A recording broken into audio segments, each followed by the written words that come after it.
Hello, my name is Eliot and my colleague Nana here. We're going to talk about some of the innovative mitigation actions that are outside of the Kyoto or Copenhagen or Mexico box that are not usually talked about. Okay, so I just want to go back and talk about what is causing climate change, because some things we forget about. So this is the greenhouse effect, the effect that causes climate change. And we have solar radiation coming down to the Earth, and on the outer atmosphere, some of that solar radiation is bounced off. But of the radiation that hits the Earth, a bunch of it is turned into thermal energy that is trapped by greenhouse gases, and this is what warms the Earth. And some of that solar radiation actually bounces off the Earth back into outer space in an effect called the albedo effect. So when we're thinking about ways to mitigate the climate change, most of Kyoto and Copenhagen and Mexico will focus on reducing greenhouse gas emissions, which is very important. Although we really only focus on these first two greenhouse gases, which are carbon dioxide and methane. There are many more. We're going to talk about some of these other ideas though. Albedo. So the idea of bouncing some of this solar radiation from the Earth back into outer space. That is one way that we can cool the planet. And another way is to actually take greenhouse gases and not just reduce emissions, but take greenhouse gases out of the atmosphere and stick them into a sink, which is somewhere in the Earth. So first I'm going to talk about sinks. The two biggest sinks, we have terrestrial sinks, which are forests, and we also have ocean sinks. Forests are probably scientifically the best place to stick carbon. And this is because there's a lot of uncertainties in the ocean. Now the CDM of the Kyoto Protocol does allow for two reforestation and afforestation projects, which are a method of managing sinks. But the possibility of REDD+ could broaden the scope of how we manage terrestrial carbon sinks.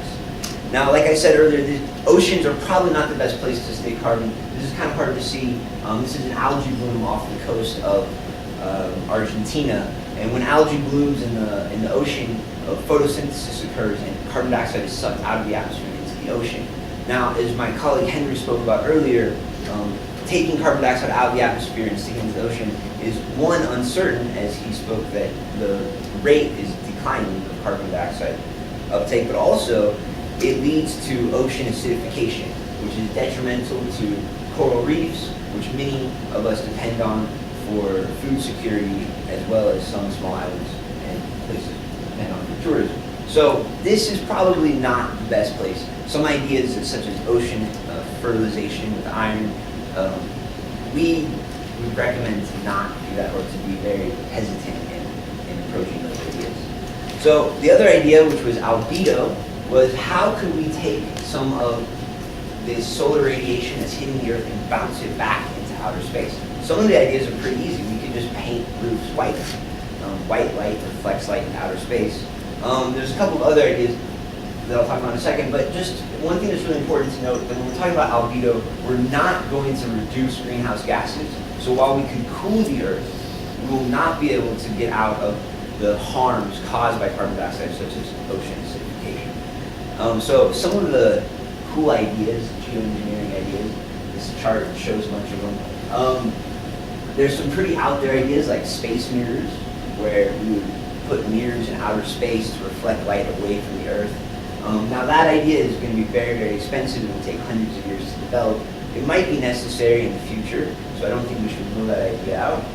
But there's a couple of other ideas that are a little bit more realistic and have already been thought about. One of them is injecting sulfur aerosols into the atmosphere, which kind of act like a volcanic eruption, in that they put particles in the air that, using the albedo effect, reflect light back into outer space. We don't know all of the ecological implications of all of these ideas, and I think we should be very careful, but it is important that we investigate some of these. Another idea is genetically modified crops that could be used to, that can be added genes that can help reflect light back into outer space. And like I said earlier, ocean fertilization is an idea that's been getting a lot of press coverage lately. but we generally feel that is not a good idea. So, as I said, we really should be careful when thinking about some of these ideas, but it is important that we think about it. We don't know all of the impacts on ecosystems, but we should research them. We don't know the impacts on weather systems. Another issue with the aerosols that I was speaking of is that some of these ideas could have implications on the ozone layer that we're not totally sure about. So, my colleague Nana is now going to talk about some of the other greenhouse gases